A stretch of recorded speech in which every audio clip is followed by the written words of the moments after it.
Hello, Lightworkers, Starseeds, Mystics. Thank you so much for joining us for Ascend the Matrix podcast. I'm your host, Chrys King. I'm a shamanic healer, creator of Ascended Astrology. I'm a psychic business mentor, and I help people tap out of the matrix and into their highest, most divine self. And I have a very special guest here with me today who also helps people tap into their highest timeline. His name is Dan Horton. He is a transformational life coach, spiritual and adventure tour guide with Shasta Vortex Adventures. I've been on several adventures with him onto the mountain, and I highly recommend. And he leads sacred theater workshops with the Transformational Players of Mount Shasta, a theater group that does original structured improv plays centered around raising consciousness, awareness, and connecting with Mother Earth and all living beings, which we are going to talk about during this time. Dan has also been a professional actor for over 25 years, appearing in over 40 television and films, and has experience in writing, directing, and producing. Thank you so much for being here with me, Dan. Welcome. Thank you so much. Good to be here. Absolutely. And I see that you were a professional actor, and I was as well. And I find it interesting how many actors and musicians, and I just had Ben Carroll, who's a very famous sound healer who was in a rock band called Raw. He is now a sound healer, and I call him the Wizard of Sound. And it seems like so many of us performers and I guess artists are making our way into the field of consciousness, not by some accident or because, Hollywood is going down, but just because many of us incarnated into these templates that have acting codes and musician codes and performer codes, which are also very shamanic across thousands of years. So tell me, how did you come into the work that you're doing now, especially from being an actor and doing so much work in theater and film? Tell us how you got here. Well, Chris, it's an interesting question and one that I've thought about a lot over the years. And let me just go back a little bit too, because I also feel to throw that in there is writing as well, right? When we're writing or creating anything. And the first experience that I had probably in my life where I felt like I transcended kind of one reality and went into the void, so to speak, and kind of opened a portal, as we would talk about now, was when I was 10 years old, probably. I used to play the game, which a lot of people play now or have heard of, called Dungeons and Dragons. And I was Yeah. very blessed because I had a stepfather that worked for a printing company because I grew up in Wisconsin, which is where the game was created. And they had a printing contract with TSR. So when I was 9, 10, and 11 years old, I would get up in the morning and there would be 3 or 4 new adventures on my table, right? And so I Wow. started really getting into this game, and I credit this game actually for teaching me as much as anything else that I've ever learned, whether it be a class at a university or what have you, because, I learned about hieroglyphics. I learned about Greek mythology. I learned about astral travel. I learned about psychic abilities. I learned all different aspects of spirit, mind, soul. And so it was amazing, and creating worlds through that. So that was Absolutely. kind of the first time I was able to step through something and realize, wow, there's a whole nother reality happening here. Hmm. And I think it's great when if you've been able to be exposed to something like that when you're a kid, right? Because we're such a blank slate then. And so at that point, I hadn't had time necessarily to be fully programmed by what your podcast is called, by the Matrix, so to speak. Hmm. Yeah. So that was kind of the foray. And from that, I always loved taking on different characters and things like that. And I felt like when I took on a character, that I was bringing through something from besides just myself, but bringing through something from somewhere else. And so I loved doing different, I did a little bit of theater when I was a child and different things. And then I remember fast forwarding to when I was an adult and I was in college. I changed majors a few times. As a philosophy major, as an anthropology major, all different ideas of studying human behavior in Yeah. different aspects and also far-reaching realms. But then I started acting again, and I remember, not that I had ever really stopped, but I remember, we have these moments in our life. I remember there was this pilot that I auditioned for, and it was playing like a James Dean character, and then basically, the subtext was going back into that time and being around, feeling what it was to be in that time and be a person that was just really out of society. And I was able to, kind of just completely channel this whole different persona. And I had felt it before, but this took me back to that time that I just mentioned when I was 10 years old, probably, where it felt like I was completely connected to something way higher than I was that was coming through. Mm-hmm. And, from being an actor, when you feel that, right? You know that it's not you. There's something coming through, you've become a channel. And like I always used to say, when when you've really been into the role, when you get out of the scene where you barely even know what happened. And people are Right. coming to you like, Yeah. wow. And you're like, wow. And you're Yeah. just feeling it because you're in it. You're in the magic, right? Yeah. And so yeah, that's what really drew me to it. In Los Angeles, we used to call it the acting bug. You get that bug when it's like you've tapped into something else. And interestingly enough, to bring in kind of the producing and directing. So at a time in my life, I think I was 30 when I did this, I directed a documentary called Actors Anonymous. Okay. And the reason I wanted to do this documentary, it was really a dream of mine to do this because I had been working in many, many workshops with different actors that were really talented and really bringing in something. They were really connected to source when they were bringing in, but they weren't able to necessarily get work commercially. And then I was working with a lot of people commercially on TV shows and things where I thought, you know what, the people that I'm working with in workshops are more tapped in, but they're just not Totally. going to get the work. So what is it? So what I did was myself and my partner, Chrys, his name was Chrys as well, we developed this story arc of what draws you to it. What is it? Transformation? Is it transcendence? Is it somewhat the need to be in front of people, the normal things that people would think, but really kind of focusing on what is it about this that you would give your entire life to this? Work 19 odd jobs, whatever you have to do, be a starving artist, but you're willing to do that. Because I had somebody in my documentary that was 78 years old that was still Wow. doing, he had a little bit of commercial stuff, but not really. But he said, I remember the quote he said in the documentary. He said, you know what? I'd like to die on stage or in front of Yeah. the camera. That's how Yeah. much I love it. He goes, I don't think I've ever had felt that connected in my life, except maybe when my children were born, Mm. other than when I'm deeply in a role.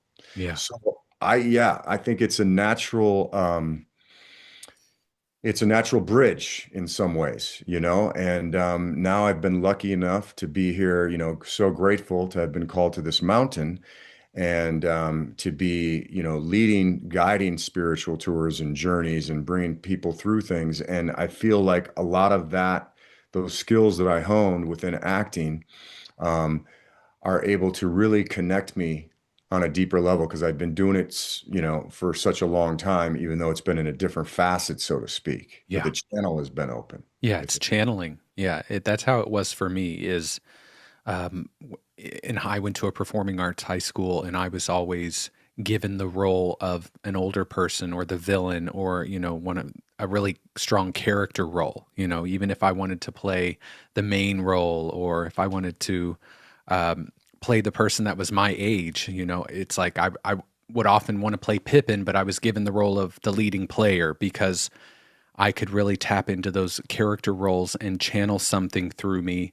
where I wasn't just playing myself with those words where you find a lot of actors where it's like they're very natural at acting, but also they're sort of themselves in every role. I was really able to channel an entire different entity. Even in high school, I would write down the rising sign, the sun sign, the moon sign of the character and decide what their emotional reactions would be, what their ego was driven by. And that was really in the early days, 15, 16 years old, just getting into astrology, but feeling that channeled nature, letting something move through me. And that there was something really exhilarating about that. There are people who love to do spiritual channeling work because it just feels so good to let something of a higher vibration just move through them and move them, just like dancing. Dancing does that for me as well. And so I find a lot of the artists and creatives and people who would have once chased after fame and success using these types of very sacred and ancient modalities, once they have their awakenings or once they tap into what's really fueling them on a soul level, they find it in other ways, or they find, I have a lot of friends who were mentors of mine who were actors and performers who are now psychics and mediums and healers. And it's just like a natural segue. And I'm also very called to Mount Shasta, and like we were talking about before we got on here, I'll be moving there sometime in the end of this year. But what brought you to Mount Shasta? I mean, I'm not going to say of all places because someone like myself is thinking, well, of course, Mount Shasta. But for Mhm. those listening who may be new to Mount Shasta, because I have friends of mine who are quote unquote very spiritual who don't really know about Mount Shasta. They know everything there is to know about Sedona, Arizona, but Mount Shasta, they're like, what's all that about? It's still fringe, or it's still not as popular in certain circles. So tell us more about Mount Shasta from your perspective and what drew you there. Okay. Well, that's, there's part of that story as well. A lot of that story is in the book as well that we both were in, as well as 17 other amazing authors. So I'm going to plug the book right here for Please us. do. It's an amazing book, The Call of the Mystical Mountain and the Emerging New Earth. And there's 19 authors and amazing people in this book. And everybody talks about not only their call to the mountain, but really their call from spirit in their lives. So I think everybody would really find somebody in there they can connect with, because the stories are all so unique and all so powerful. Yes, and I will Um, put a link to that book in the show notes below for anyone listening, whether on Spotify, Apple, or YouTube. You can go get that on Amazon right now. Fantastic, fantastic. So yeah, it's interesting, right? Mount Shasta. I mean, I'm in love with this mountain. I've been so blessed to be here now for 6 years, and but it was interesting because it's in Northern California, as we know. It's about an hour south of the Oregon border. So it's not that it's not in the middle of Antarctica, right? It's in Northern California. Yeah. Okay. And but what's interesting about it is, if you've been here, which you have many times, and I live here now, and um, there's such a unique energy field around the mountain. And so I think this is changing, and I think it's changing in a good way because of the energy that's here, a lot of the higher energy and higher consciousness that's here, the Native American tribes that are here, and many of us that are here that are really committed to just shifting our lives and shifting other people's lives that we touch to move. We're all contributing to putting out this frequency now that I feel like is drawing more people to the mountain when they're ready to come, and also drawing and helping them raise their awareness and their consciousness. But when I first heard of Mount Shasta, it was completely I mean, it was obviously sent by spirit, because Yeah. living in LA, it was like, first of all, you live in LA, normally you think San Francisco is Northern California, right? Right. You have no idea. But it was funny because I remember now vaguely like Mount Shasta being mentioned a couple times in my life. And I remember always thinking, like, where is that?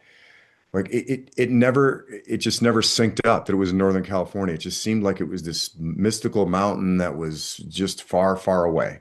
And now I realize that's, because it has a certain frequency. And I do feel like that you're called to the mountain when the time is right. There's a saying here in Mount Shasta, the mountain will call you when you're ready, and it'll keep you here if you're supposed to be here, or it'll say maybe come back a little later. And that's a Right. nice way of putting it.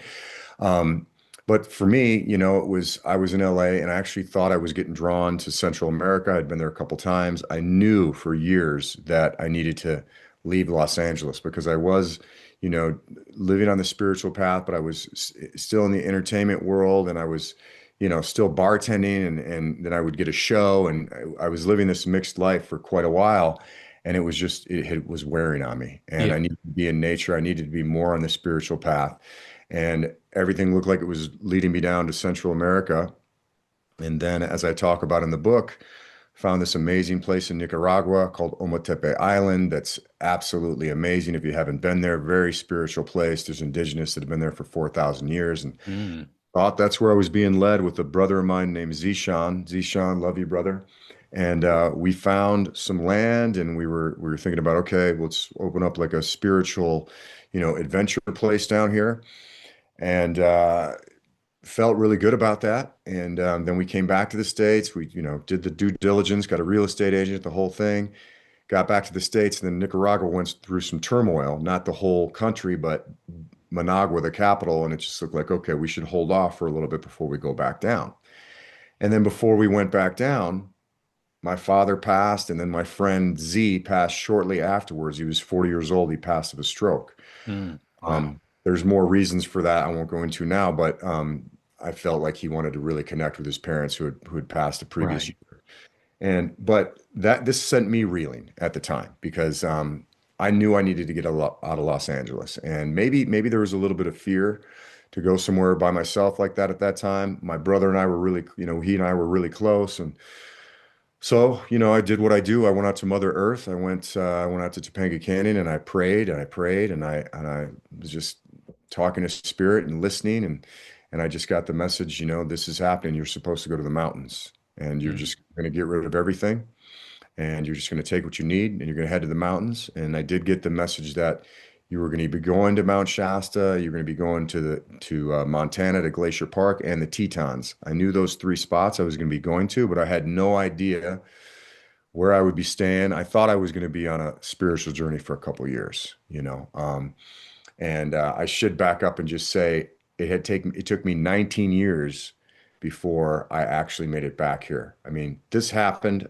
in 2019, the story I'm telling you, but when I first found out about Mount Shasta, it was the year 2000 on my Mm. way to a Native American Sundance in Oregon. And I remember I was in a Jeep. It was really hot. I was driving, it's 10 hours up from LA, and I'm starting to nod off a little bit at the wheel. And then I just feel this tremendous energy. And I look over, and it's the mountain. And I Yeah. just like, I think the line I use in the book is like their energy pierced through me like a lightning bolt. And Yeah. that's what happened. It was like, Yeah. this is a testimony to the energy, the frequency thing that I really do believe in. Because I really wanted to come back after that. I mean, I went to the Sundance and I went back. I had felt like I needed to get back to LA for some other things. Planned on coming here several times throughout those 19 years, but every time I was about to come up, something else came into my life, as it does, right? That's how it works. And I was always able to like, well, I can go to Mount Shasta next time. This is more pressing. This is more pressing. And then after 19 years, finally making it here, and going on a 4-month spiritual journey before I got here, I realized that spiritual journey was really needed for me too, because I needed to heal, I needed to release, I needed to connect. I connected, with magical lands everywhere before I got here. Hmm. And I did a lot of, I had a lot of blessings happen that helped me a lot. I think helped me be able to just really come back more to myself, to really come back more into humility and lose bravado and move more into connection, really deep connection with the earth and just respect for all living beings. And I feel that spiritual journey is what really got me ready to be here. And then Hmm. a lot more magic happened when I was here that kept me at the mountain. Yeah, So I can feel like I came out here in I moved to California last year. It'll be a year in 2 weeks. And I my goal was to move to Mount Shasta, and I ended up in Sacramento, which I was never on my radar. And I've since changed my name legally, which was a many year process getting to the point of changing it legally. And my middle name means the Golden One, and my last name is King. And the Sacramento Kings play at the Golden One Center here. And so I looked at it like, okay, this is my landing spot before I get there, and it's supposed to be like the incubator, to lock in like the name change and the new frequency before I get there. But I also felt like there were many things that came up in the past year that I have released that I planned to release in Mount Shasta. It's going to have to leave at some point, but it all released beforehand. And so I can feel that there's a greater plan when you're called to that sort of location. And for those listening, many people believe Mount Shasta to be the root chakra of the whole planet. And there are also teachings which talk about the Kundalini of the planet changes every 13,000 years. And so it was the root chakra for 13,000 years. And as of 2012, now it's the cosmic transducer chakra of the whole planet, which serves a much more cosmic galactic purpose, and it hasn't lost its root chakra energy. It was the root chakra for 13,000 years, but it's transitioning right now into a different frequency. And I think also from the time you were called there in 2000 to 2019, that transition took place. And so it's calling in a different type of being now. The I can feel Mount Shasta evolving, and the people there and the community around it and what it's bringing to it, evolving into kind of a spiritual mecca, not just for humans, but for galactic beings and beings from within the earth. And I want to go into that as well, is that this is such a hub for all different types of interdimensional beings and beings that live on the surface, under the surface. And I feel like it has a way of discerning. My very first retreat in Mount Shasta that I hosted, 3 people canceled, and I don't ever have anyone cancel. And I had 3 people cancel, and I could feel that it was like weeding out who was not ready to be in that frequency. And it also happened last year when I came and was with you. There was supposed to be 6 of us, but only 5 of us came. And then you took us to the Star of David portal. And so there were 6 of us. And it was like, it knew already, you know? So there's something very wise and intelligent about Mount Shasta and when you're called there and the beings that are there, that it sort of puts you through a testing period or a rite of passage before coming and taking root there, or coming and really making it your current, even if it's not permanent, spiritual expansion spot. And so tell me more about, like, after you got to Mount Shasta, what was going on in your life and what happened since? Because obviously you now are someone who takes people on vortex adventures, and I want to talk about vortex energies in Mount Shasta as well. But take us back to 2019 when you arrived to Mount Shasta. Yeah, so it was interesting. Of course, a lot of magic happened as we talk about different synchronicities. I was meeting amazing people, and but I wasn't feeling necessarily uh, that I was going to stay in the beginning. And as would happen again, as we talk about, the crossroads always come in. So I met somebody that invited me to go to Mexico and Peru and in Mount Shasta. And 2 places that I love and I'm drawn to go. And again, I thought I was maybe on this just traveling spiritual journey. And so I was considering it, and everything looked on the surface like it was definitely leading me down there. It was, we had an audience with the Mayan elder in Chichen Itza over the full moon. There was a retreat center in a beautiful place in Tulum that we could help manage. And then we had sacred land in Peru as well to go to. So it was like all looked like it was evolving that way, but something in my gut didn't feel like that was my path. Mm-hmm. I was having a very good, I was having a difficult time getting out of the mind about that. So again, I went out to nature, and it's interesting how you get led, right? I got the message that I needed to go to the Oregon coast from here. I had to go to the Oregon coast for a couple days because there was going to be a doorway or a message there that was going to be for me about what my decision was. So I went to the Oregon coast, went to a place called Cape Lookout, which I thought was very, aptly named, Mm-hmm. right? And before I get on the trail that day, before I hiked on this trail to Cape Lookout, I draw a card from this deck that I have, and I draw the Raven card, right? And the Raven Oh, card, yeah. very powerful card. Magic is afoot, transformations afoot. You're in the Yeah. void, at the crossroads, all these things. So I'm like, okay, I'm really paying attention to what's coming through, but I didn't have anything direct yet. So I'm just like, okay, just listen as you go on this hike. Amazing hike, old growth cedars and, listening to the trees singing. It was absolutely beautiful, magical hike, totally in a different world. And then I get back from the hike, feeling really connected to the land and Mother Earth. And I feel like that I really needed to connect to the earth there. And again, it helped me step back out of the mind and really get into humility, which I feel is the key. We must continually get in humility and honoring all beings and knowing that we don't have, all the answers, right? Stepping out of the ego. Got back, full listening mode, and there's a giant raven. I mean, giant raven Wow. that's sitting right on the side view mirror of my truck. Wow. Wow. And so I'm just, wow, all my hair is standing up. I'm like, okay, the raven's staring at me, and I'm listening, I'm listening, still not getting a clear message. And then the raven looks at me and flies up and lands on the other side view mirror Wow. and just staring. And so we're having this moment. I'm feeling totally connected with the raven. I'm saying, listen, I'm here to listen to you. I know you're here. I'm sending you good energy. First of all, I just want you, I'm sending you my heart and whatever. I'm open to hearing whatever you'd like to give me. If you would like to give me a message. And so then this raven stared at me again and then squawked. And as it squawked, I got the message. Now you're ready to go back to the mountain. You're going to sleep on the mountain tonight and you'll have your answer in the morning. Wow. Yeah. And it was totally still.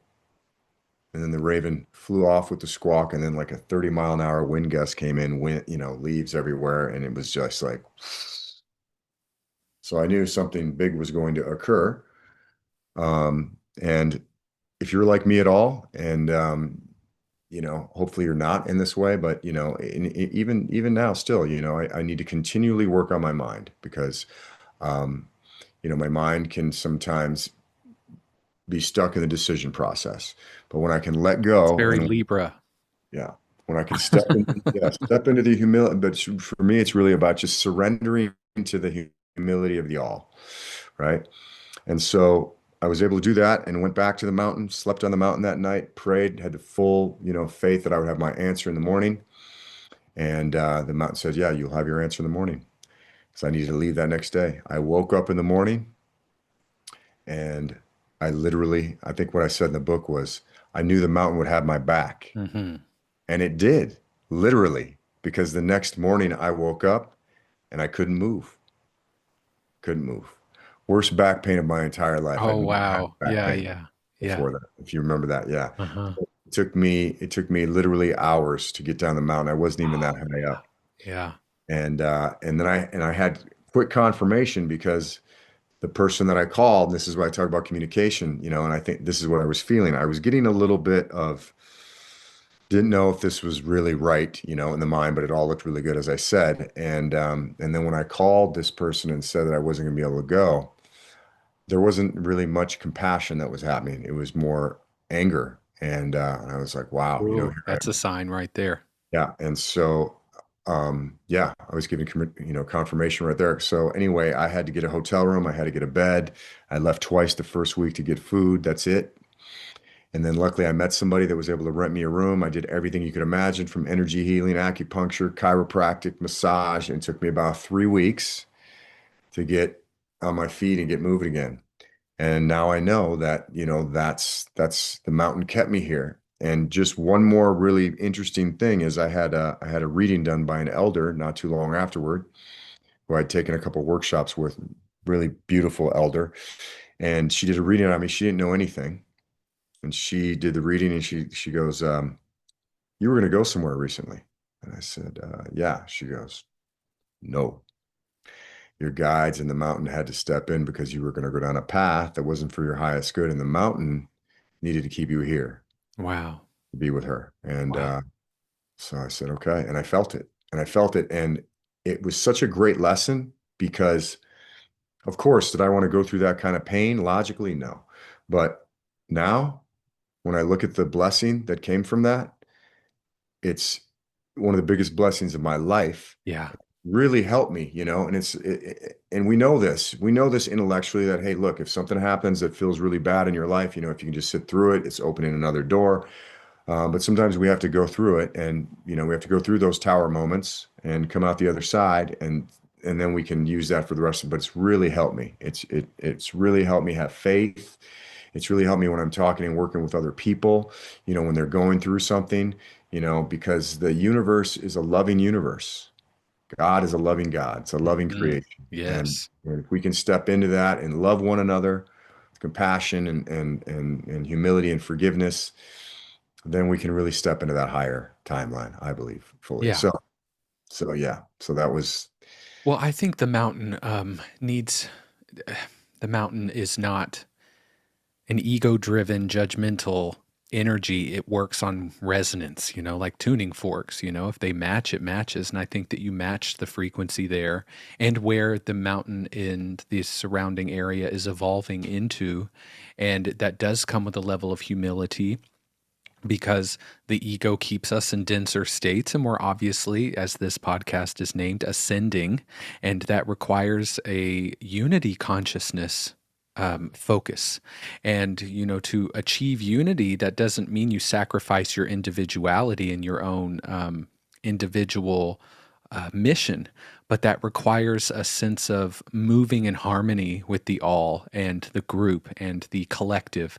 And I think you definitely are, even down to an astrological level, sort of designed for that, but also wanting that for yourself. And so you match that really beautifully. And I find that a lot of people that I have met in locations like Mount Shasta and Sedona, as spiritual as they are or claim to be, they associate spirituality with how much copper they have wrapped around their head and how many crystals they have and how many certifications they have. And they lack a lot of the groundedness that I find in a lot of the spiritual practitioners that I've worked with, that I've received a lot of downloads and upgrades and initiations from, that really feel embodied and and I want to talk about embodiment because there's this lack of groundedness in the spiritual community, but also in the collective in general, because my family included, my birth family, not everyone is really even living in their body. We're all living in our heads. We're all living in some, artificially intelligent state, television, internet, chemicals, substances, linear time that isn't even natural to the organic matrix. And so I feel like moving to Mount Shasta feels like to me psychically like a hub for interconnectedness, but it's also one of the places that holds the original 5D, if you want to call it that, 5D Earth in place, and where unity consciousness and true harmony and the original templating of this planet that existed before the false matrix was implemented and before there was this I'm just going to say lizard takeover, because the internet and the AI algorithms don't like it when I say the R word. But there are a lot of programs in place right now that are causing a lot of density and a lot of separation. And then even in the spiritual communities, there's a lot of separation and hierarchy and superiority and just ego-driven spirituality that I find, even in places like Mount Shasta. But I feel like your energy is much more attuned to the organic matrix, or where things are headed and evolving to. What do you feel about that? Yeah, well, so you said a lot there. I could speak to a lot of that. Let me just say Please do. Yeah, let me just say that when it comes to, 5D consciousness is very interesting in many ways, right? Um, and what I feel is, and you touched earlier on the evolution of Mount Shasta, energetically, the evolution of it is. So we know that these different energy centers around the earth, there is a certain frequency, like we talked about, of being drawn to Mount Shasta, but there is also, the mountain has a great amount of protection around her.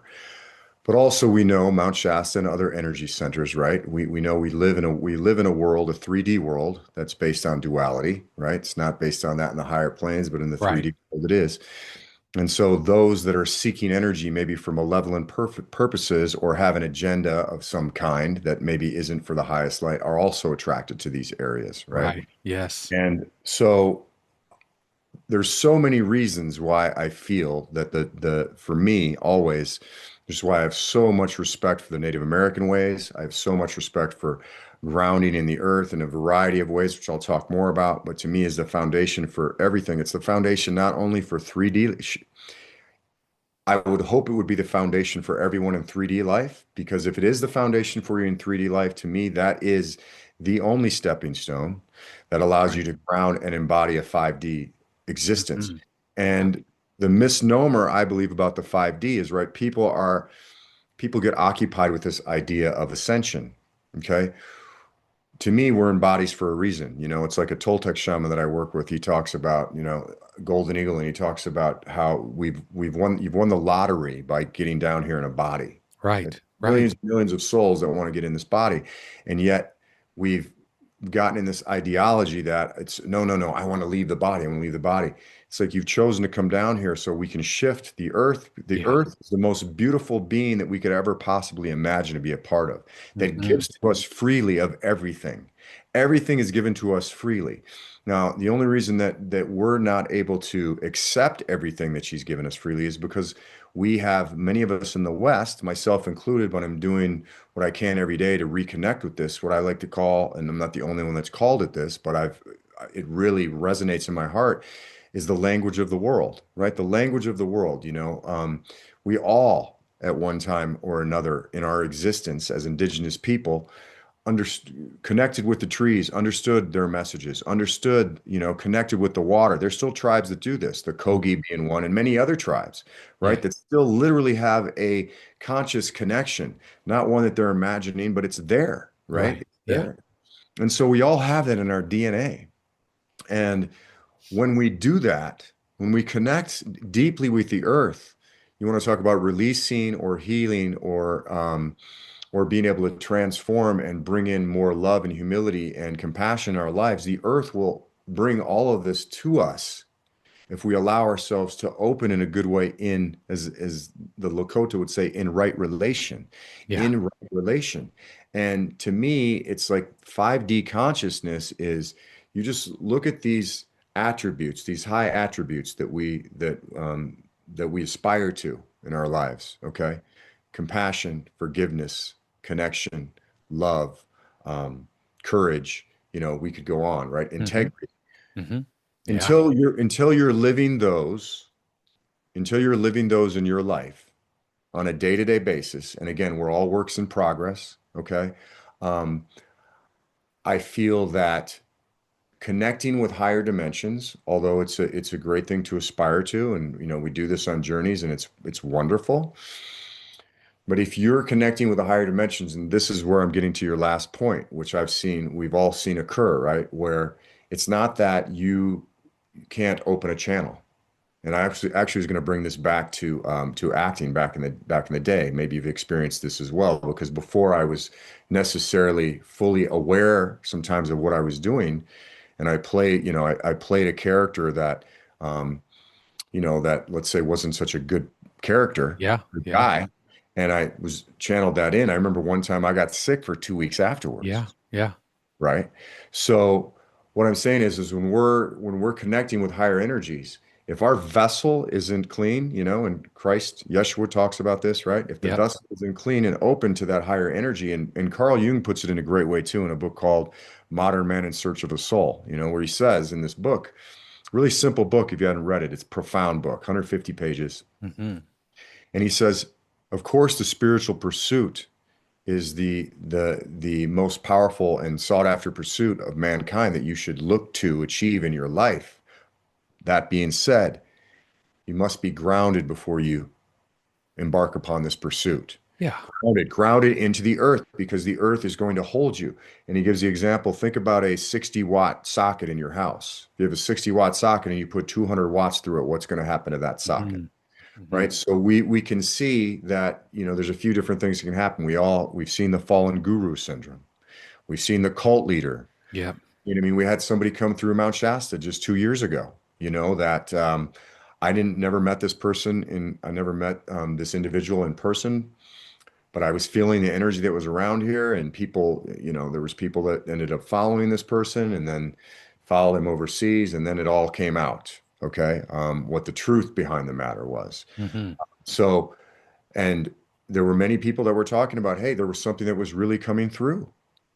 And you can tap into something. But guess Yes. what? If you're not grounded in that humility, in that honor, in that love and that connection with life, then we know that things can be usurped or something Yes. can grab onto you. Yeah. And it sucks. It sucks for that person. It sucks for Yeah. everyone because I'm not, I believe that most people are going into it with the best intentions.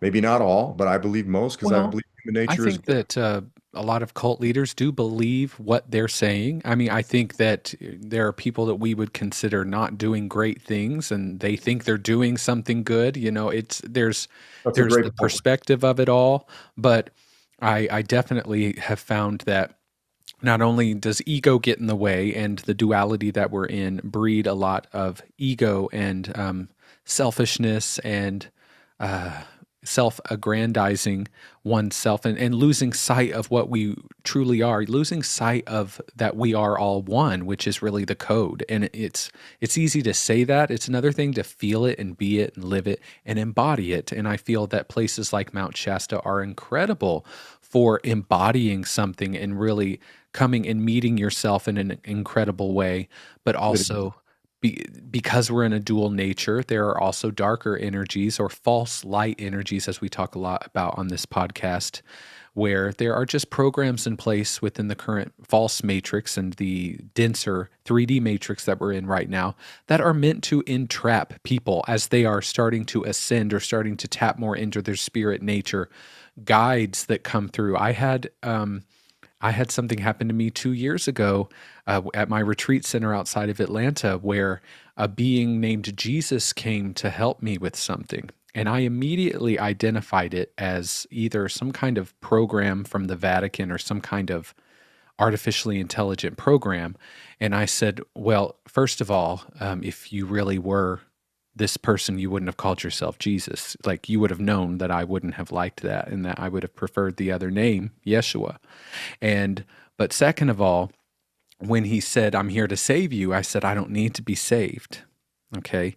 So I had a direct contact with some type of false light entity that was wanting to come into my field because of the work that I do. And I've had to clear a lot of my own ego stuff over the years. You know, I'm every step of the way, the shamanic path, the healer's path constantly reveals more and more about yourself and more things that need to be healed. So I surrendered to it. I knew a long time ago I don't know everything that needs to be healed right now. And I do know that I have blind spots and that I don't know what I'm blind to yet, but I'm also fully surrendered to I don't know everything and I have to surrender to that. And I've met a lot of people who are practitioners or people who want to step into this space and be healers who are still trying to achieve levels of perfection or are doing it to feel superior or to feel in charge and there's a lot of ego there and I feel that we're all on the path and we'll all come to it as we need to,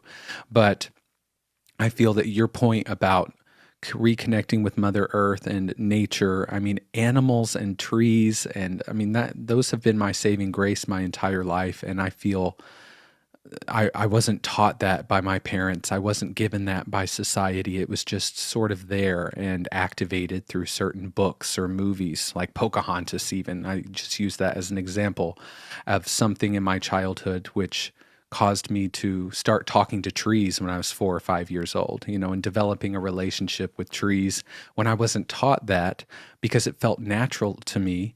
And that's another reason why Mount Shasta has called me so much, or that I'm excited to be there, is because of the nature and because of the spirits of the land and how sacred it is there. And I have had to check myself many times about what that is and why is it that I'm being called here. I mean, I've told myself many times, are you just wanting to go there because it's the spiritual place? It's where all the spiritual people go. And that obviously, or that honestly was never a magnet for me, but I did constantly review and check myself in the past couple of years since I had that sort of realization that this is where I want to be. I mean, just on the surface, when I came to Mount Shasta for the first time, I was like, I want to be here. It was very simple in that way, even though my call to the mountain wasn't simple. It was very profound, and there was a voice that came through. When I was there, I just thought, these are the trees I want to be around. This is the kind of town I want to be in. This is the kind of nature I want to see and immerse myself in often. These are the kinds of people I want to be able to connect with. When we walked together through the park and I saw that there was a drumming circle in the park, I said, yes, this is where I want to be, is where people are doing a drumming circle and people are dancing in the park. It felt surfacey there, but also I did check myself many times around why it is, because I could feel my ego wanting to identify with living in Mount Shasta, and I let go of that over a year ago. But it was so much that the mountain has pulled me into, or has pulled me through, almost like a screen, sifted through densities and programming that couldn't really weren't going to add to a solid foundation by the time I ended up there. So many things have cleared since I've set out on this path, and so many things have not gotten in my way, but caused little detours.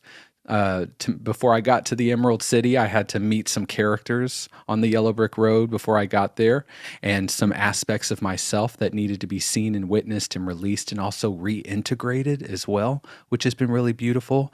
And so I want to urge to people that it is so important to reconnect. My camera is going to go out in just a second because it's hot. It does that sometimes, but I'm still here. I always say I'm having a dark night of the soul right now. Okay. But I just want to say it's been, Mount Shasta has been a beautiful connector point to me, and as much magic lives there, part of the magic for me has just been the solidity and the peace and the trees and the animals and the nature there. So I feel like as we are transitioning, and this is for light workers and star seeds to listen to, as we're transitioning from carbon-based matter to crystalline light, we're not leaving the body. The body is transitioning. The whole entity is transitioning. So it's so important to ground in all of these galactic codes and these knowings and these downloads into an embodiment. Like when people come do medicine work with me, Dan, there are people who get these major downloads, and I can only do so much as someone who tries to integrate that into their life with shamanic and psychedelic integration. But I find that it is difficult for them to then integrate it into their daily life as an embodiment. They get a download to forgive something or to move in a certain direction. But as soon as they get back home and they get into the matrix again, their ego can get in the way and can make up stories or block that. So it's really important to keep that connection going down to a body and a cellular level here, because there's a lot of magic that wants to come in for us as what we would call magic or a higher dimensional energies, but they're trying to ground in here rather than trying for us to get out of here. It's trying to get onto the planet through us, almost like we're vessels and we're channels for higher dimensional energy to flood this planet. And I feel Mount Shasta is sort of a mecca for that energy, so it's calling that forth. I agree. I mean, Mount Shasta, will always have, to me, always have that root chakra energy embedded within her, and Yeah.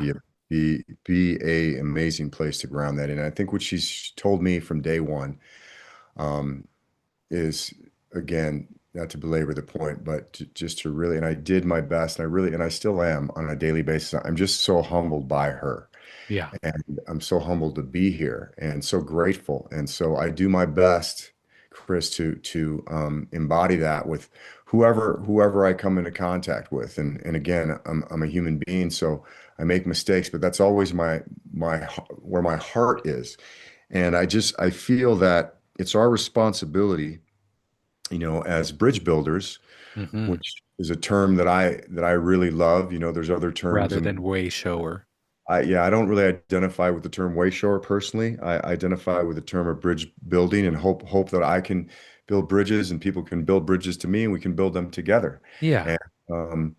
And by doing that, but I do think that those of us that are called here and are welcomed here, which again, I'm so grateful I have been welcomed here, to be here in this incredible, incredible, beautiful place, that we take that responsibility to be our best selves with one another, even when we're going through conflicts, even when, we feel that somebody may have wronged us or we've been betrayed or this, that we model a higher form of communicating and understanding and moving through that, because to me that is one of the biggest issues that I see in the outside world, and I think everything comes from that.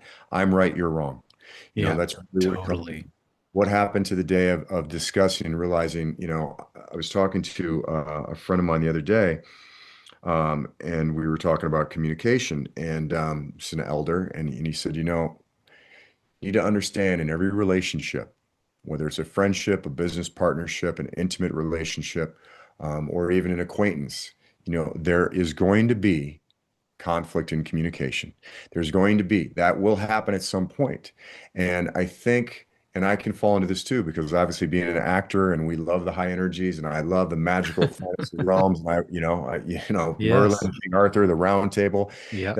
I'm glad we got to that because that's what I see too. I want to go into that next, the Round Table. But just knowing that that's going to happen, knowing that, okay, Chrys may misperceive Dan in this moment. Dan may misperceive Chrys. Okay, there might be an upset that happens, a conflict. How are they going to resolve it? To me, that is the key, one of the big keys of bringing in this fifth dimensional awareness in the 3D, where then we want to talk about beings of higher consciousness that I believe then are looking at us and going, right on, right on. Yeah. This is what we need on this earth. That's what they're doing in the higher dimensions. Yes. That's how they're communicating with one another. And so going back into, and I've worked with this somewhat in the transformational players too. The Knight's Code, King Arthur. And it doesn't happen when we say the knights, I'm not talking about just men, but living by the Knight's Code, living by that code with one another. What is it to be in chivalry? What is it to really be of service? What is it to Yeah. be selfless without being against self, Yes. right? That's a big one for me, Dan, that you bring that up. King Arthur has been a thing for me my whole life, and I've often, you know, I love other people, but also as an ego manifester in human design with a stellium and Leo, I have often served myself for sure. But I have this strong, deep calling and desire, and I am of service to people all the time, but I have been of service to people in my entire life in certain ways, and it has often come at the expense of myself.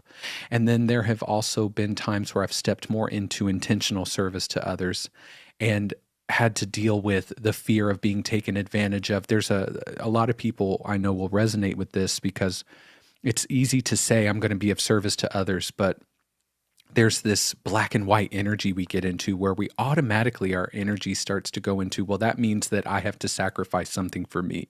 If I'm of service to others, I don't earn money. Or if I'm of service to others, I leave tired and depleted for many months. This is something that I struggled with. So I want you to speak to that. And I've started to master it, but I'm still really being called into more levels of service in that way. Yeah, I mean that definitely can be a pitfall, as well. And it's like if you've ever been to a despacho, Peruvian Quechua despacho, Yes, I have. right?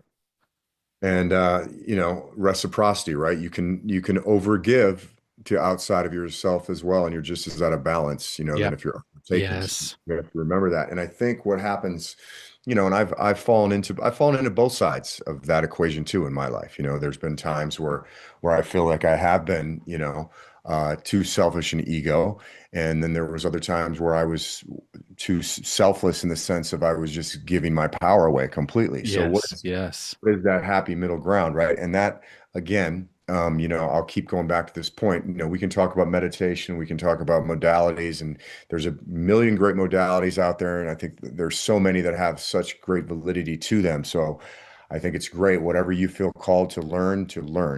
And they can all be used. But for me personally, and I can just speak in my personal way again, getting up in the morning, getting out to the trees, getting out to the water, getting out to the mountain, and just stepping into listening and surrendering.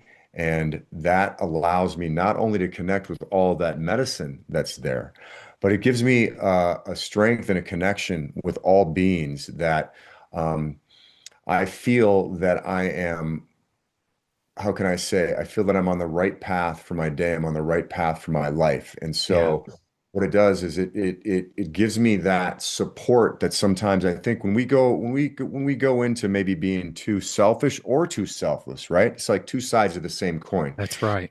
Usually you're doing either one of them because you feel alone. You Yeah. feel unsupported. You feel like I've either got to get mine because no one else is, otherwise I'm not going to have enough, Yeah. or Or have to, I need to keep giving away because I'm not and worth then it. they'll stay if I keep giving. Yeah, it's ego driven either way. Exactly. Yeah, So, that but when we the feel ego connected, yeah, creates that imbalance and that split in the path. And just like in the higher aspects of astrology, we say that Libra, which I know you have a lot of that in you, but Libra is the one that walks the noble middle path, the path that's in between the two options. Because the lower aspect of Libra is, he loves me not, this way or that way. Should I go here? Should I go there?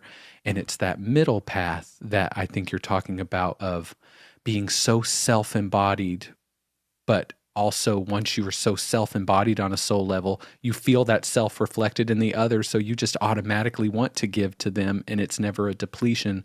And I feel that's what many of us who are really on the path are trying to get to, is being so embodied in our soul nature and our soul mission that we naturally give to others because we feel it giving to ourselves. And so there's this instant replenishment that comes, rather than this cause and effect that we usually find in the 3D matrix, which is very Saturnian, which is, if I do this for you, then it'll do that for me. I mean, I know people who tout that they're being of service to others because they're almost trying to get into a higher level of heaven.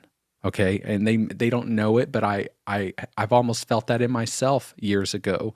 Like, maybe if I go, do something charitable, I'll get a download. And there's still this, what am I going to get out of it, rather than I already have everything that I need. Abundance is already here. There's just certain codes. It sounds so easy. When I'm saying it out loud, I'm thinking all of this is so simple. We make it so complex in 3D. We really fractalize it when we come back into its original state. It's just love is everything, and abundance is always available, and you and I are one. And but as simple as that sounds, you have to be at the right frequency range or at the certain level of consciousness to even feel that or resonate with that. yeah, that is exactly right. And, that's why, you call it the middle road of the Libra. It's the middle road, the middle path, the red road of the Native American, as well. And it is basically that, is realizing that when you really feel in your heart and your soul, not conceptualized, but realize that you are one with all beings of this earth. And you can walk up to that tree and you can feel that tree as a kindred spirit, not just, oh, that tree is really nice, but you really feel it that way. And you can feel it and you can know it. Then all of these attachments, because, the biggest um, propaganda that's been put on us, right? There's been many, right? But if you were to put this propaganda kind of in one category, is that if it's a simple, profound truth, then it must not really be any good for you Yeah. because it's too simple. The Yeah. mind has to, it's like Rudolf Steiner will talk about, we needed to become intellectually evolved as human beings, because if you go back to ancient Greece and even further beyond, when there was still a complete understanding, the Native Americans still had this in a lot of way, not even a complete understanding because that would be intellectual, but a complete connection with spirit. When you could look at the Yeah. stone Yeah. and the stone would talk to you about what it wants to be. There Hmm. was that feeling that we're trying to get back to. So in the interim, we needed to become intellectually individualized, right? So we could, with our mind, like Steiner calls it, the philosophy of spiritual activity. So Yeah. with our thought, then we could intellectually think all of the things that this tree possibly could be or it is. And so we, through a thinking faculty, were able to move into the same way that we were spiritually. But what happened Yeah. was, with the extra magnetism of the earth and the density of the physical reality, Yeah. we got Locked in. locked into the mind. And then the propaganda of that, unless something is very complex, it may Yeah. not work. I mean, things like, look, you've seen the documentaries Earthing and Grounding. Yeah. You go Totally. up to, they go up to the small town in northern Alaska and they get these people to just ground for an hour a day for a year, and depression goes down 80% in the Yeah. town. Yeah. It's Yeah. it's and I see it, and I just had a group of 10 the other day, and we were out there for, I don't even want to tell you how long we were out there. We were out there a long time because we had an Yeah. amazing, amazing journey together. And they were talking. there's 3 or 4 of them I've been talking to since then that I've been, they're back in Ohio now. So they went back to Ohio. And just as you said earlier, they're having, there's always some integration things that are happening, right? And sometimes there's big things that just boom, pop out of your life, big things that come in. They've went through that. And also, but they're all like, you know what, we really want to connect with you, so we can really just keep connecting with the earth. Because we know if we keep connecting with the earth, we're going to be able to ground everything in. And I said, Right. thank you. I go, you Yeah. don't need me for that, but yeah, we can do it. Right. I'll coach you through it, for sure, because I do like to work with people that way, Yeah. but you Yeah. need me. It's Yeah. great if you want to work with me, because if you can do that and you can continue that relationship, and I've seen it proven, I mean, I've seen it proven in my own life so many times. And if we have time, I'll tell you about an amazing story with a mountain lion that I had that showed me Yeah. this. I know this story, but I'd love for you to share it. Know the story. Did I tell you that Yes, story already? you did. So you want me to tell it now? Yeah. Go ahead. Yeah. Absolutely. So I'll just say this Not is, everybody survives a locking of eyes with the mountain lion. well, I'll say that I'm incredibly grateful for this experience, Yeah. and I attribute this experience, and we haven't gone into this too much, so I'll just say to whoever's listening out there, and in the mid 1990s, I started going to sweat lodges, and at that time, many people hadn't even heard of what a sweat lodge is. Right. Now, many people know. So I'm so grateful that the indigenous ways at least are much more recognized than they were, because I feel like that's a key for the earth, Absolutely. key for all of us. And so I was blessed enough, and it was also another magical experience how I even got brought to the ways. Um, but I was blessed enough to start going to sweat lodges. And so I really started adopting these native ways that just felt so right in my heart. And, of asking permission every time I go out into nature, connecting with the trees and the waters and stones, and praying and really connecting in love and humility and connection with all beings of nature. And so I've seen this proven out in my life, not only the medicine and the healing that I've gotten, but in direct manners. And this is just a brief story. It's not that brief. I'll try to make it brief, about a connection like that. Hmm. And so when I started that spiritual journey for 4 months, I started off my second day, I was in Sequoia National Park, and I was super excited and was praying. I felt so connected with all the beings that were there. Did a lot of prayers and asked permission and connected. And I felt the ancestors of the land. I felt so welcome there. And I did a big hike up to a place called Eagle Lake. And it was early July, so there's still a lot of snow up high. And I got super excited, as I do. And as a Leo, right? Got super excited, started running down the path. I'm sprinting down. And then all of a sudden I look up and I go, whoa, where's the trail? Way off the trail, don't know where the trail is. So I'm like, okay, I'm lost. There's obviously a reason for that. I'm supposed to be Right. spending some time here. So, I felt good. I knew I was lost, but it was like, okay, let's see where we're led. Let's see what messages want to come through. Let's see why nature is keeping me here.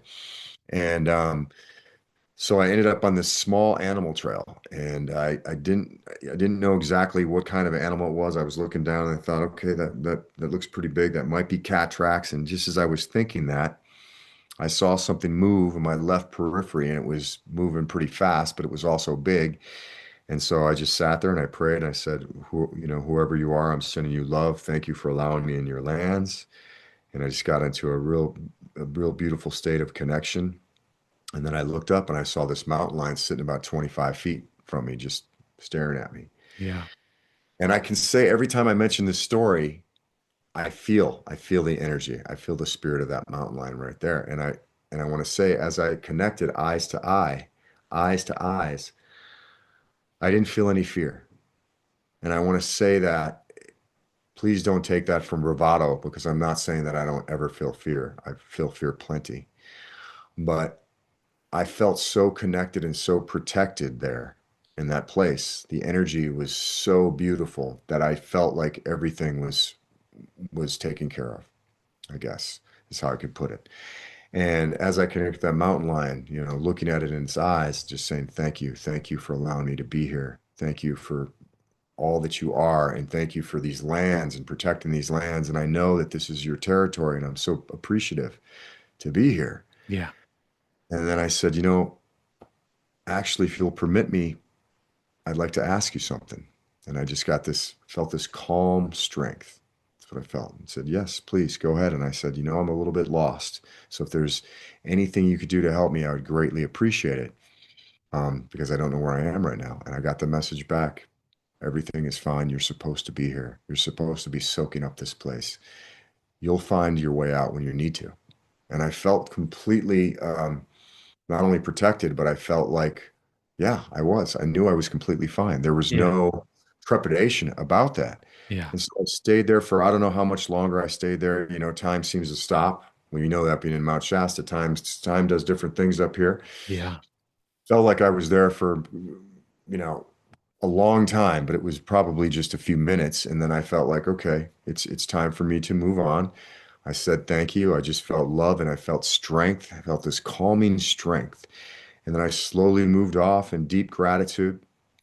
Never stopped looking at me as I moved off. And I just felt this love and courage that was coming within me for the rest of my day. And as I continued to hike that day, I was still lost for a long time. And, if you're in the mountains, you're lost, you go up to a ridge, you look down, you see if you can find the trail. And I'd go, that looks like a trail. I'd go down, no trail. I'd go back up. And this happened several times. And I don't know how many miles I hiked that day, but definitely over 20, probably 25 miles, Wow. probably 8,000 feet of elevation gain because I went up 4,000 just in the beginning. I never got tired. Wow. There's no explanation for that.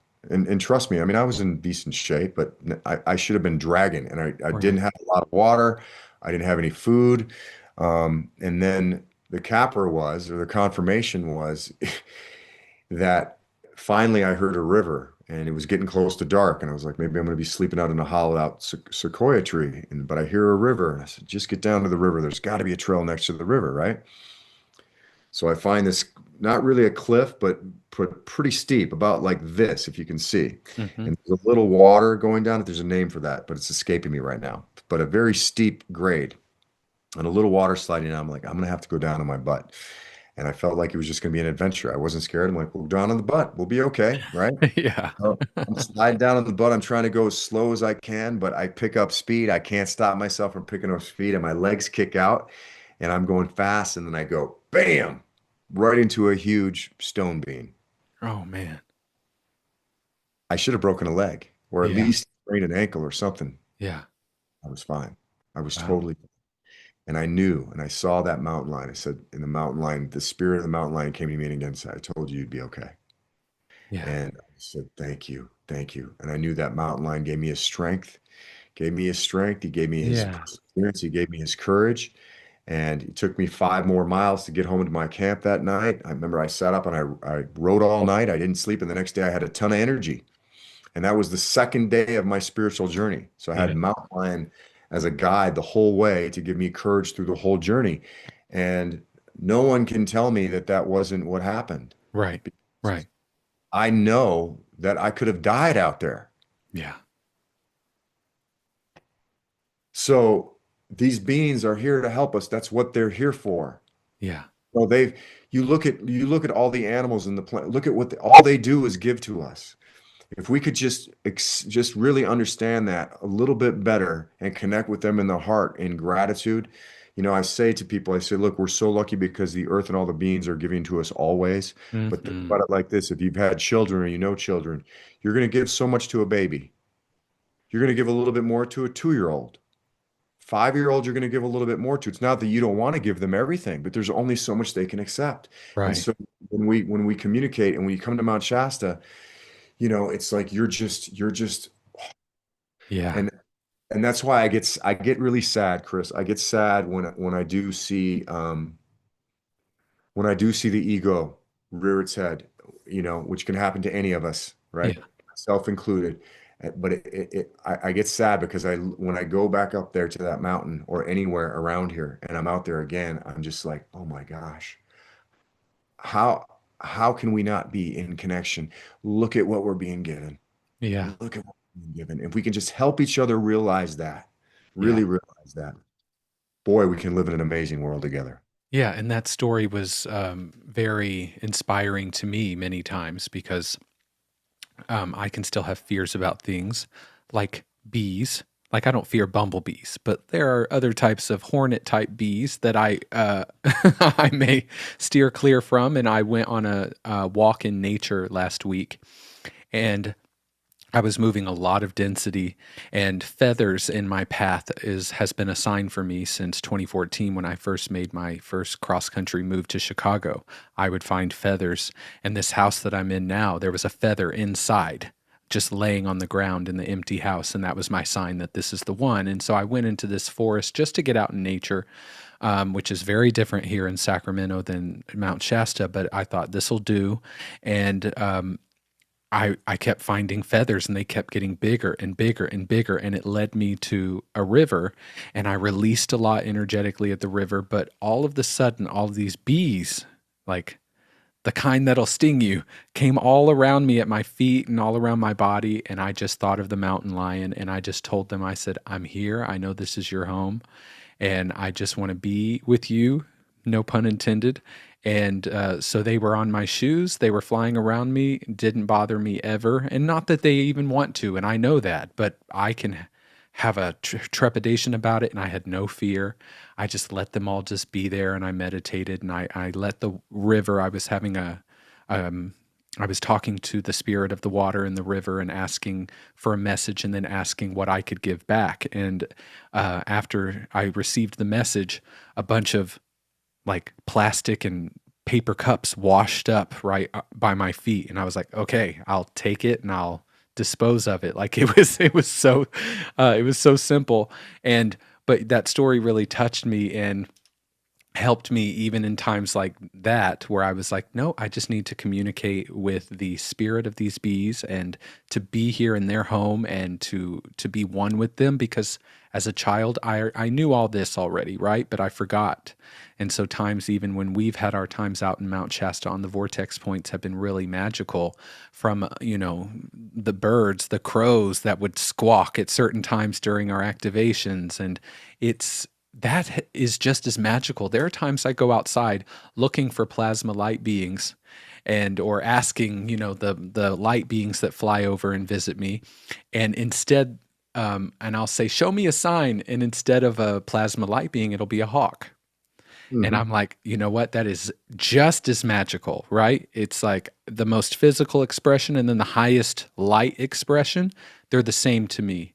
And also at nighttime when I'm looking for them, sometimes I'll ask for a sign and a bat will fly over. And we very rarely have bats here. So there's times where I can, in my process, I now associate the animals in the river and the trees. I remember when, I tell this story a lot, but the Mary archetype came to me, like Mary Magdalene or Mary, whoever that was that came to me in the shower 3 years ago. Thank you. Who identified themselves as Mary. It was almost like Mother Mary. And the download, or the speech that I got, was the fifth dimension is not in the spaceships. It's not on the top of Mount Shasta. It's not in the vortex. It's not in the center of the Milky Way. It is in the trees, it's in the squirrels, it's in the leaves, it's in the ground. And it was like this whole body knowing. Like I got it here. I thought, very poetic of you, but it was a total knowing where I thought, not only did this planet already exist as a fifth dimensional planet for billions of years before this false matrix happened, which has been just a blip of time in the grand scheme of everything. So we're really just remembering what it really always was, and it still holds that. But also the light that's in those plasma light beings and those Arcturians that all those people climbed to the top of Mount Shasta and tried to get to come beam me up and take me back home. That light is in the acorns. It's in the stones. And that's what people aren't getting. And so I appreciate you grounding that in and holding that pillar really strongly here.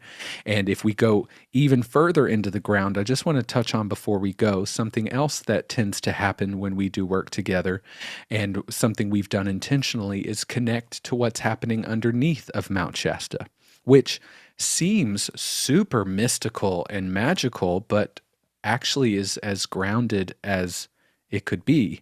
But can you, before we go, just touch a little bit on Lemuria and Telos? Because a lot of people are being drawn, or a lot of Lemurian star seeds, or people who have incarnated at this time who were very much prominent in the times of Lemuria, are being drawn to Mount Shasta and to Mount Kilauea in Hawaii and places like that to remember. And I am someone who Lemuria has come up many times in my process.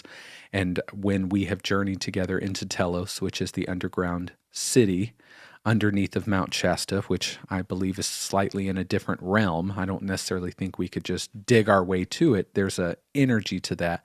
But a lot of people are being called to Mount Shasta for that reason as well, is that Lemurian reclamation or remembrance. Can you share a little bit about your experience with that before we go? Sure. Yeah, I will just say that I think that I'm so happy that we covered, you know, what I think the fifth dimensional reality can be with the beings of the earth that we know of. Because to me, personally, that is the key to connecting with any being that you might believe to be of a higher dimensional frequency. Yeah. Uh, if you're, there's all kinds of different stories and mythology about beings being seen in the third dimension and this kind of thing. Um, the proof of that is very sparse, if any. And personally, what I believe is it's all about us, being able to raise our frequency. And the only way that we're able to really raise our frequency is by doing a lot of the things that we just talked about and really being true of heart, and if we're not true of heart, we can open up doorways to places that may not be for our highest good. So Absolutely. I feel again everything that we've talked about by connecting with the earth, living in compassion, forgiveness, and really having that honest intention is the key. And then if you do have that, and I feel like if you've been called and there's a connection here, then you may have the ability to connect with some higher beings that are here at Mount Shasta. And they've been talked about in a lot of different ways by a lot of different people. For me personally, I don't speak in absolutes ever. And I feel that when we're talking about seeing things in the fifth dimension, I do guide people on journeys, through the third eye, and I guide them to what I'm seeing. I always explain that, we're all powerful, divine, sovereign beings in human form, right? And we're going to see what needs to come to us. But we're very blessed, and I believe that it's the mountain, the Lemurian beings that are here of higher dimensional frequency, the people that are coming to the mountain that really have that goodness in their heart to want to bring in this emerging new earth. All of us together are why more and more people are being called here. But there's Hmm. definitely a lot of people that are being called from the Lemurian energy, whether they feel they've had a past life in Lemuria, whether they feel they might have a parallel existence happening there now, or they're being called for their own human life, or all of the above. And I have seen, more and more. I want to give a lot of thanks. I want to give a lot of thanks to Ashlyn at Shasta Vortex Adventures, because she really is to be respected for the amount of years and the work that she's done on this mountain. And Yeah. just one more quick little story, because I think it's very important. I'd never even really heard of, kind of like I was talking about, Mount Shasta was out of my mindset before I, finally saw it in 2000. I had never really heard that I remember in the past about Lemuria. Atlantis certainly, but not Lemuria really. It wasn't in my consciousness. And speaking of Mount Shasta, the first night that I was here, I was so excited to be here after being on that 3-month trip. And I went up to Bunny Flat, and I was just like, I need to hike as far as I can get, and it was already kind of late in the afternoon, but I hiked up to about 10,000 feet. And then first of all, I met an elder at the camp who was very interesting, who I only saw for a little while. And I think he might have been a Lemurian, or, he Yep. was from Yep. somewhere else. I Didn't see. know. I said that in the story, but also, I hiked up to about 10,000. Then literally I'm hiking down, and the frequencies are so high. I've been on a spiritual journey for 4 months. I'm completely in a different realm. And I'm hiking down, and somebody just appears out of nowhere. He was a normal looking guy, but he appeared out of nowhere, but he was just beaming. He's just beaming, and he comes up to me and he's like, "Hey, how you doing?" I'm like, I'm good. How are you?" He goes, "I'm really good. Yeah, really good." He goes, Have you ever heard of the Lemurians?" I go, "No, no, I haven't." He goes, "Well, they're these really high frequency beings that are just providing love and light, and they're here just to help humanity to raise their frequency, and they're all about just infusing love so we can get back to the state of love that we're supposed to be in, the pure state of love and joy." And I was like, "Wow, that sounds amazing to me. Yeah. Fantastic, beautiful." And Yeah. so then Heck yeah. he and I are just like this, and we're walking for a little while, and it was one of those things where I don't know, I'm walking for a little while, and then I remember he was a little further away, but he was still seemed like he was close enough distance. And I looked up and he was gone.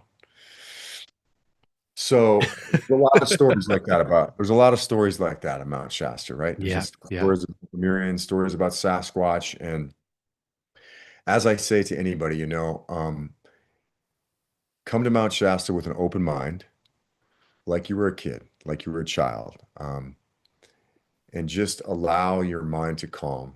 If we were to go on a tour, or you're to come out here, the mountain itself is going to help you do that. But the key is just to really open up and to surrender the fact that maybe your mind doesn't know everything. Yeah. Just maybe there's more going on besides what the mind can perceive. That's all I would say. If you can do that and then just open up to the energies that are here, you're gonna have a magnificent experience. And there is a very high energy here, and there are beings here. Um, and there is, and again, just to go back into what you asked, I don't want to go back into the underground city of Telos. To me, it appears as just an incredible place that is very in harmony. Everything is complete harmony. Everything feels in harmony, and the energy of all of it is in harmony. And I'll just say that without leading Right. people listening too much more than that. And I'll just say that it's here. You can feel it at certain places on the mountain really deeply. And you could feel it. It's not that you couldn't connect with it wherever you are. Yeah. One of the beautiful things about Mount Shasta is, as we just kind of going full circle to the beginning, is that it's a great place to be able to not only root in kind of these higher energies because they're here. And if you can connect with those after and simultaneously, while you've connected with all the beautiful beings of the earth, you can begin to feel this kind of happen, Yeah. this harmony that we're all coming down here to live and to bring that memory, that remembrance back in together. And Mm. that's what I feel they're here helping us do. Yeah. Because, if any of you out there are like me, you know what? I welcome the help. I welcome it. Right. Right. So appreciative for it. Yeah. Yeah. Thank you. Yeah. And Lemuria, according to many texts and channels, is and experiencers was a civilization here, was an experience here on this planet long before there was this false matrix. And so it's like that's they're just here to help us get back to where we once were, because time doesn't work the same way there. So it's like here in this 3D reality, there's this linear time, and we've been in this false matrix for 13,000 years, or however people perceive that to be. But they're just still continuing to exist in their state of being. And whoever is catching a whiff of that, or has a connection to that, or has incarnated from that specifically to help with this reconnection, is being called to certain places like Mount Shasta. And I think that's so beautiful. And it's definitely different. It is a lot to acclimate to that level of, I don't want to say utopia, 'cause that's not the right word, but just that level of harmony and reciprocity and peace and unity is foreign even to the most spiritual of us here in this matrix. It's so foreign that when I went to Telos for the first time, they built me a log cabin that I could stay in when I go to Telos, because it felt I needed to feel like somewhat grounded here still, that they built a log cabin on the side of this huge, insanely beautiful river that I could go into anytime I needed to feel kind of human. Like I was just, again, if I'm ever there for long periods of time in meditation, I can always go in there and just feel like a sense of normalcy because of how high vibrating and how glowing it is. So, and I appreciate you because that experience happened under your guidance. So, is there anything else you want to share with us about Mount Shasta or the work you do?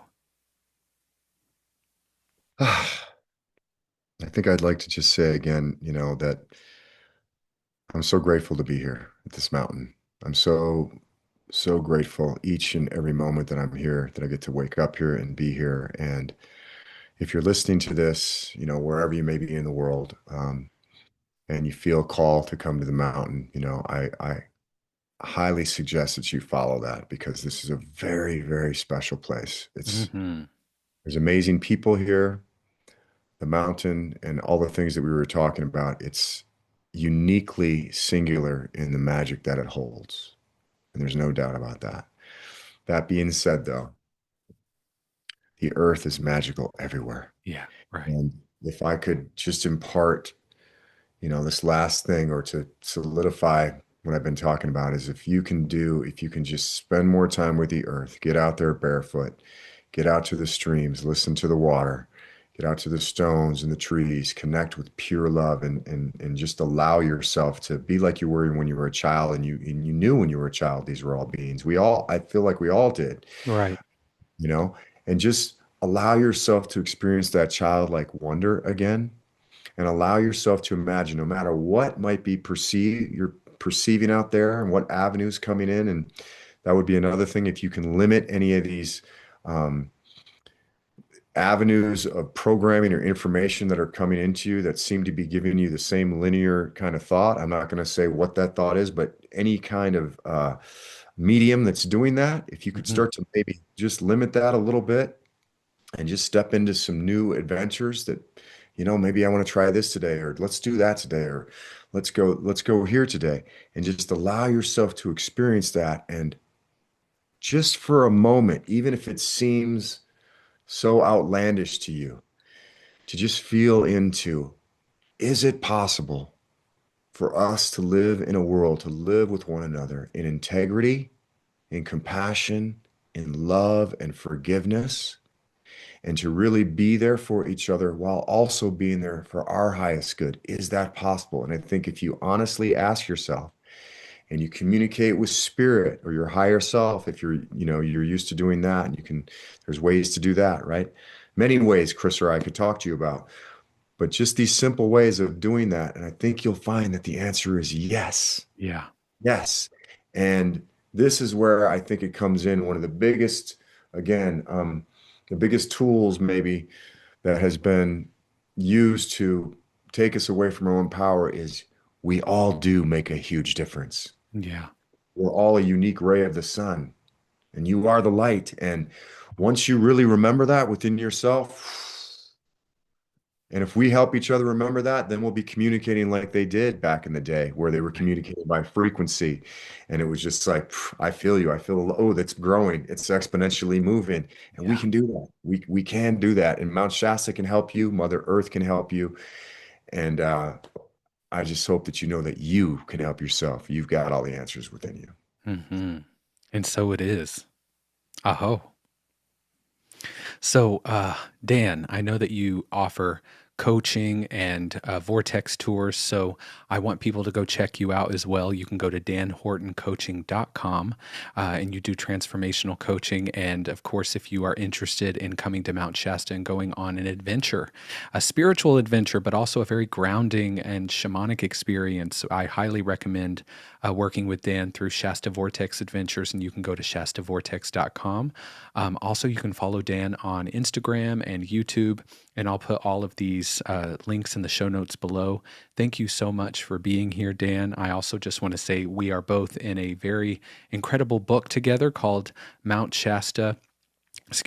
of the Mystical Mountain, the Mount Shasta and the Emerging New Earth, which is available on Amazon, and I'll put a link to that in the show notes below as well. And I just want to say thank you again, Dan. Thank you for your magic, your wisdom, and for bringing through these codes for us, and for helping us remember that ascending the matrix doesn't mean transcending the body or leaving anything behind, but actually grounding all those higher dimensional energies back in here, and remembering that this is one of the most magical places in the entire universe to be. be once we're in harmony. So thank you so much. And we'll see you all next time for another episode of Ascend the Matrix podcast.